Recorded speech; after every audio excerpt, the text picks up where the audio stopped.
అందరికీ నమస్కారం.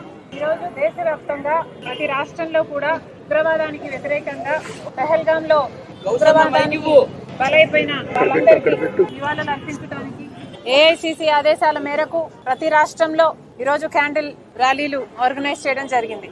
ఆంధ్ర రాష్ట్రంలో కూడా ఈరోజు ప్రతి జిల్లాకు సంబంధించిన డిసిసి సిటీ ప్రెసిడెంట్స్ తో సహా సీనియర్ ఎలాగో ఉన్నారు. మేమందరము కూడా చనిపోయిన వాళ్ళందరికీ మనస్ఫూర్తిగా కాంగ్రెస్ పార్టీ తరఫున నివాళులు అర్పిస్తున్నాం.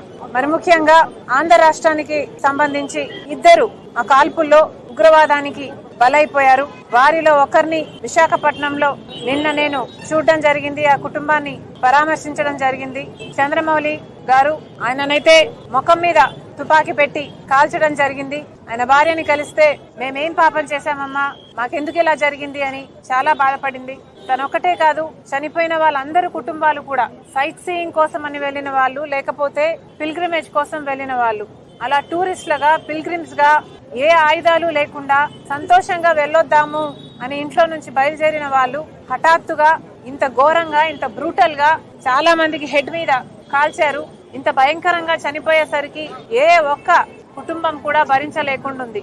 ఈరోజు దేశం మొత్తం ఆ కుటుంబాలకు నివాళులు అర్పిస్తుంది. అంటే మన దేశం మీద జరిగిన ఈ దాడి ఎంత షాకింగ్ గా, ఎంత బ్రూటల్ గా చేశారో ప్రపంచం అంతా కూడా చూస్తుంది. మరి ముఖ్యంగా చెప్పాలనుకున్నది ఏమిటి అంటే, ఇది మన దేశం మీద జరిగిన దాడి, కానీ ఇదేదో ఒక దేశం మీద జరిగిన దాడి లా కాకుండా ఒక మతం మీద జరిగిన దాడి లాగా బీజేపీ, ఆర్ఎస్ఎస్ దీన్ని పోర్ట్రేట్ చేసే ప్రయత్నం చేస్తున్నారు.